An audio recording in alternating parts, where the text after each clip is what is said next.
Ready? You good? Obviously, big win. And sometimes as I go in the locker room, the energy's not quite as what you expect sometimes because, the game was a little bit, I'm going to say lopsided, but early on in the game. And so you lose a little bit of that energy and momentum. But I reminded those guys that this is a far cry from where we were 5 years ago. And, that's a tribute to what, all those guys, a lot of those guys up in that locker room, those guys have been here for 5 years.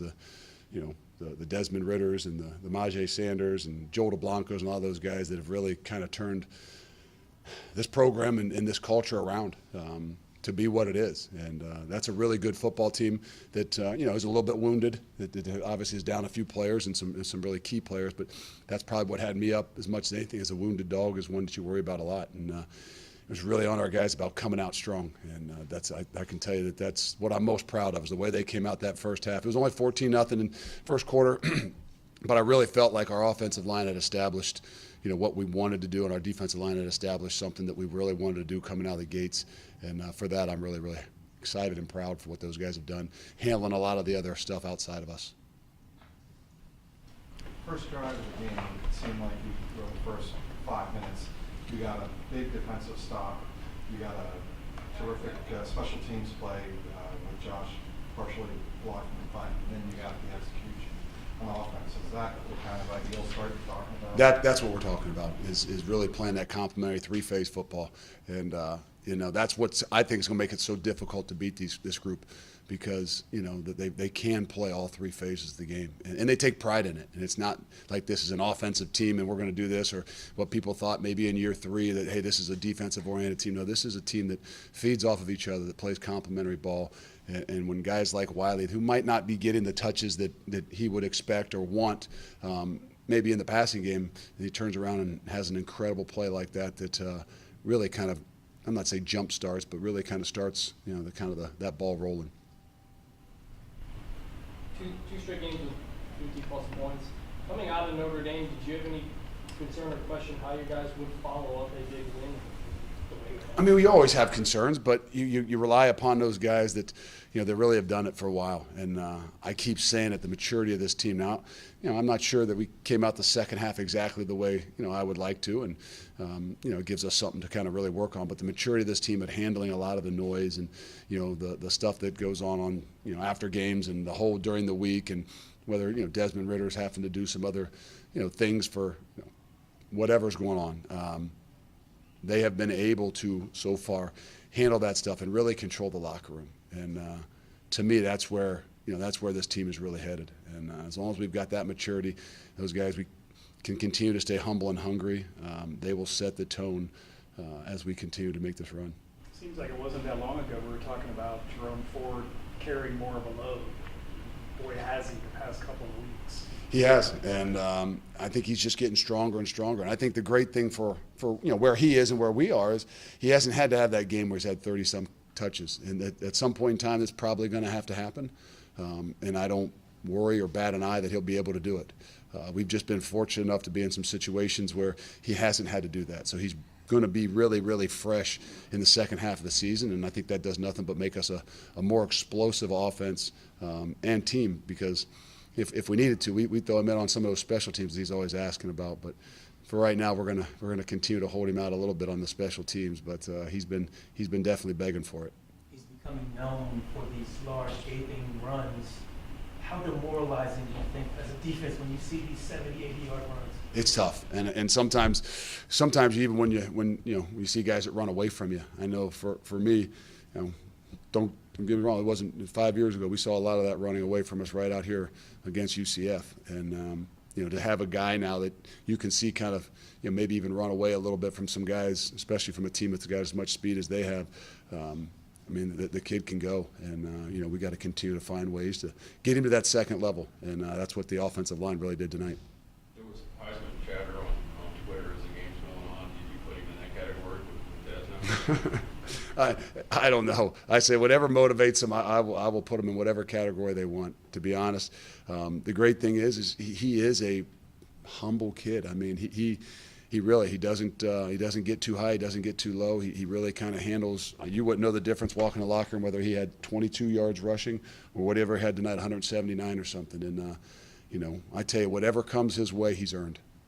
The college football playoff trophy was in town today. Were you aware of that? The makeshift one that we had on the sideline. The real one. No, the real one. No, I don't notice a whole lot of those things from about Thursday on. So again, that's not something that's a big deal to us. We try to really kind of stay focused and locked into the things that we can control. And right now we've got a ways to go. And that second half gives us a little something to kind of lock ourselves back into and figure out how we can put 4 quarters together no matter what the situation. Luke, it seems like Desmond doesn't have to have a big game for you guys to win.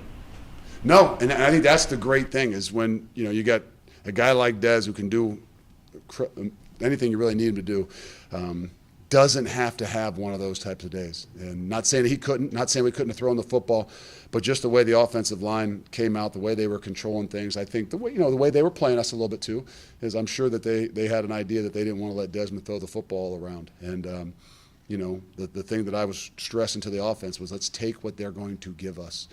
Let's don't try to get overly, I'm not say arrogant, but thinking that we got to do this, this, and this to create those big plays when I promise you that if our guys up front can do what they're supposed to do and strain, and our guys on the outside can get on bodies in the second level, those 6-8 yard runs will turn into big ones, and that's what they did today. Speaking of offensive lines, UCF has a good one. They didn't give your defense a trouble at all. We're very fortunate. We've got some really good guys up front there. We've got some guys that are able to roll. And, when you can play 7-8 guys on a consistent basis up there, when you can take Majay Sanders out, who is as disruptive as anybody I've been around. He might not have the stats, but I'm talking about as disruptive as anybody that I've been around.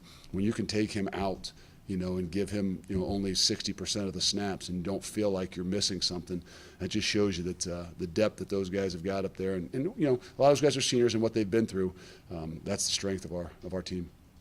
Last year you guys dropped a little bit in the rankings when you didn't play. Do you feel like a need to put up style points or anything? You weren't here last week. I have no style. My wife's the only one that has any style. She puts out what I don't know what style really looks like. I'm all about playing 4 quarters. I'm all about playing complementary football. I'm all about grinding things out. If somebody thinks that's a good style, that's a bad style, I don't know. I know our kids play hard, and no matter what, if we all want to continue to talk, we're going to have to play our best football down the stretch. And in order to do that, we're going to have to continue to get better. I know it was a 56-21 game, but your punter had a pretty big game. 3 punts inside the 20 and a punt that led to a touchdown. He did a really good job, and that's probably the first time he's faced a little bit of wind too, which, is something I think is different, especially on a young guy. And, we got some rush early on in the game too, and you didn't see him bat an eye or panic at all. I think we got one fortunate roll, but all in all that, it's halfway through the season now, and being, here in January and things like that, he's not a freshman anymore, and we're going to continue to rely on him. Kobe, one of those guys who's been here since the beginning, had a big play today, his first pick 6. How did you feel as you got to It's awesome for him. I'm not sure that the guy running down the seam he didn't need to help on, but we don't have to worry about that.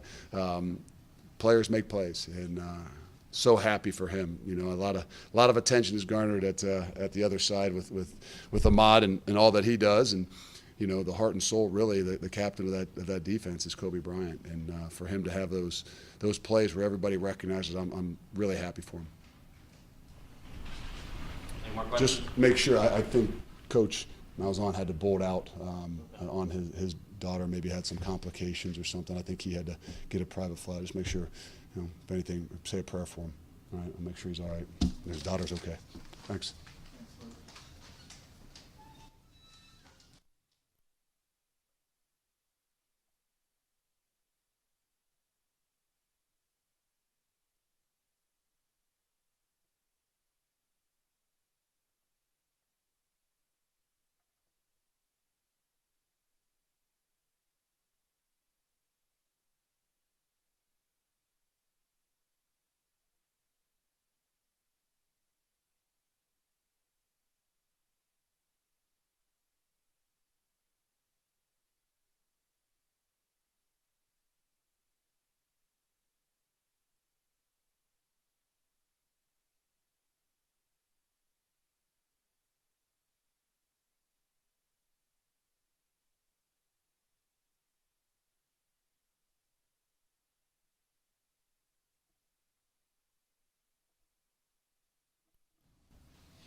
questions?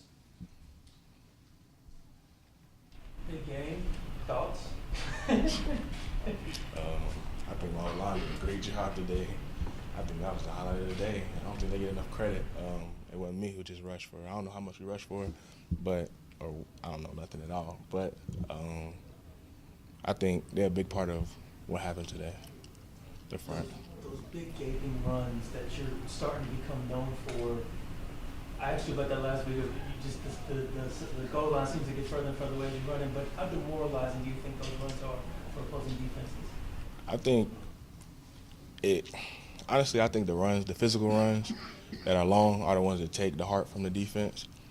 I don't really think the long ones are what take it. I think when the O-line and me getting behind them and we just drive the defensive line, break tackles, I think that's what really takes the heart from the defense. 20 touches today. You scored every fifth time you touched the ball. What was that like for you? It was fun. It was fun. Is it tough to come out of a game like that when you're that high? Yeah, it is. But coach do a good job of making sure like I don't take too many off, or if I do come out, I'm right back in. If I eat vegetables, what did I do? If you ate vegetables, what would you be able to do? Yeah. All right, well, what's your feed? What's your go-to? As far as vegetables, like chop up some cucumbers, put them in some vinegar, with some salt and pepper, and let it sit for a little bit. I don't give up secrets.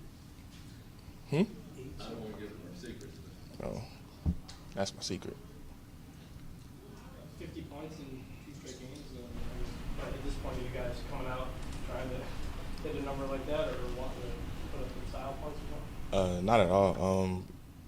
We haven't been able to start out fast like we wanted to in the past 4 or 5 games. This week, tempo was one of the big things Coach Fick talked about, getting on the ball, punching them in the mouth early. We don't go out there and look to score 50 points, but if it happens, it happens.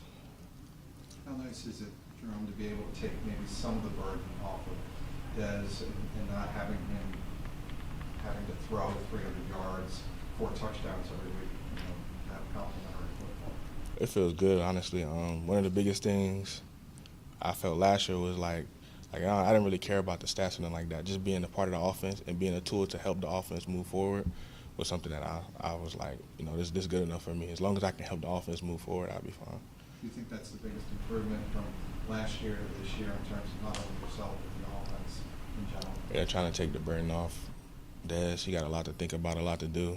So I think everybody, wide receivers, O-line, tight ends, running backs, I think when we go to clicking, it make Des' job a lot easier. Coach comes on recruit you with Auburn this year. Good coach? No. I know you went there, so I didn't know. Jerome, this is the first 4-touchdown game since Isaiah Pete did it in 2010. What's it feel like to be first to do this since 2010, considering some facts that preceded you? It feel good. I've actually been able to watch Isaiah Pete, and I know he's a real good back, so yeah, it feel good. You're always so cool and calm and chill. What has to happen this season for you to say, all right, now I can yell and scream and be crazy? Physical runs, like I said, it's not even the big ones. It's always the physical ones that get me hyped. When the O-line just pancakes all over the place, linebackers not being able to tackle, those are the ones that get me hyped. Any more questions? Thanks, Jerome. Thank you.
cornerback Kobe Bryant. Questions for Kobe?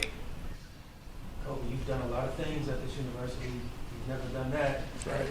Taking it 74 yards an hour. First thing, I just want to thank God, for the opportunity. But it was a blessing, really, just trusting my instincts and the whole defense doing their part and getting the job done.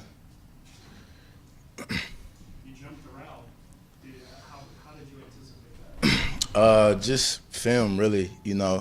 I knew once they motioned the tight end out to number one, and I was off. I knew he was going to try to take the free access. So, like I said, just trusted my instincts and made the play. Did you know you were going the second you got the ball? Absolutely. I'm not going to doubt my speed at all. So, once I caught, I knew I was going. So. Scouts need to see that 4-4, though, right? So you can see that speed. Absolutely. That's what it was for. I had to show them I could break away a little bit. So. It's now back-to-back times since UCF has came to Nippert, where both pick sixes have been thrown. You today, Sauce back in 2019. What does that say to this defense and how great this defense actually is? Well prepared. Like I've been saying, keep saying, just trust our instincts. And Amar actually inspired me. He actually told me they're gonna try to free access, so just make the play, do what I do. Does today top your 2 interception day against Temple, right? Yep. Does this day top that day? Yeah, I would definitely say, it's the first career pick 6, so it definitely does for sure. Teams seem to be going to your side more often and not the Sauce's side for reasons. But do you think today makes that change? I'm winning up for the challenge. They come at me, I'm just gonna hold my own. Amar's an elite corner. I expect them to come my way. I'm up for the challenge, like I said, and I just have to do my part and make the play. Any more questions for Kobe? Thank you. Thank you.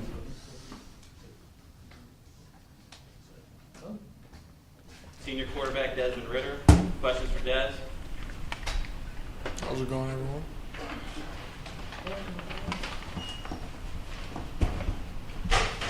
Des, you're the guy on the team that's gotten a lot of the Heisman conversation is around.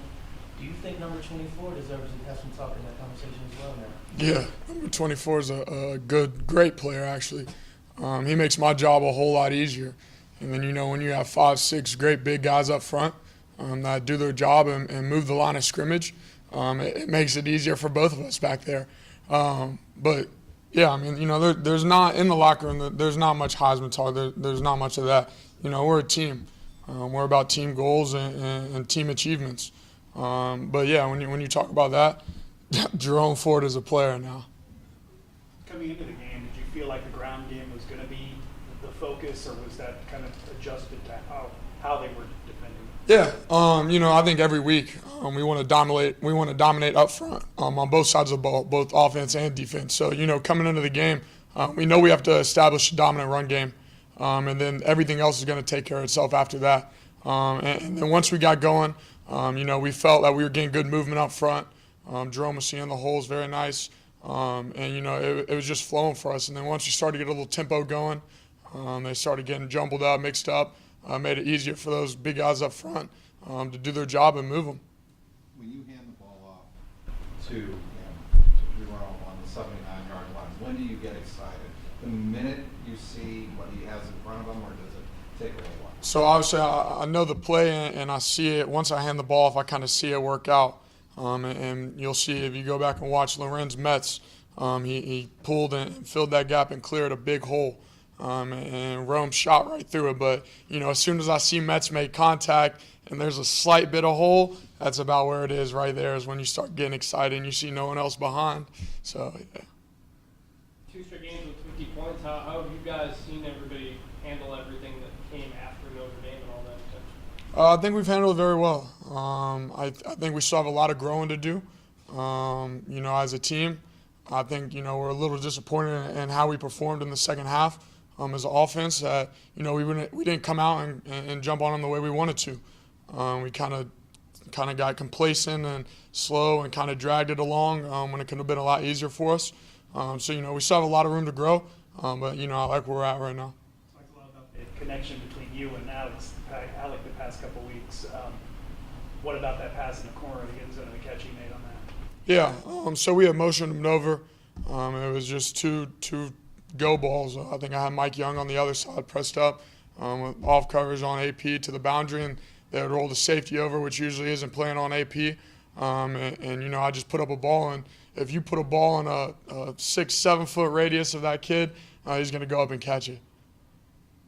You feel like you have to put up 50 every game to keep in this conversation or not? I feel like we should put 50 up every game just because that's how we execute our offense, and that's how it should be when we have good weeks of preparation, good days of practice, and we come in juiced up, ready to go. So, every game's obviously not going to be a 50-point game, but I'm sure we would all love it for it to be a 50-point game.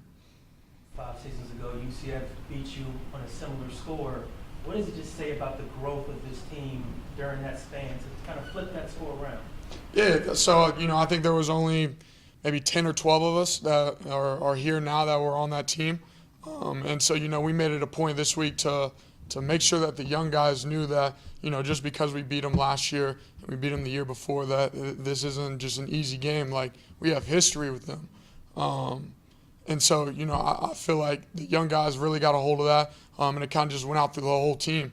And so coming out here, we had a lot of the guys from that team back here today, and we're at the hotel last night. And, we were just like, hey, this one's low-key for you guys too. So, they came back in there, and Tyler Cogswell, Carter Jacobs, they just came in, said, thank you, bro. And we're like. Talk about your relationship with Lenny Taylor over the past few games. We've known you've had a great relationship with Josh Wiley and Lenny. Lenny had 4 catches for 47 yards. Talk about what he brings to the table and your connection going forward. Yeah, he's a big, versatile tight end. A lot of people think he's just in line and going to block, but he's pretty shifty and he can jump. And he runs good routes. So, having those two guys at our tight ends, it makes it very difficult for defense to read what they're doing. And then when they do got to guard them, both of them are a mismatch. So, like I said, again, it makes my job a lot easier when you have great guys on the outside like them. Desmond, any disappointment by not hanging 6 people there? For you, yes. No, like I said, I think if we came out and we executed better in the second half from the jump, the score could have been a little bit more. But, we didn't do that, and we're just going to keep continuing on next week. Any more questions? Thanks, Dad. Thank you. Have a good night. You as well.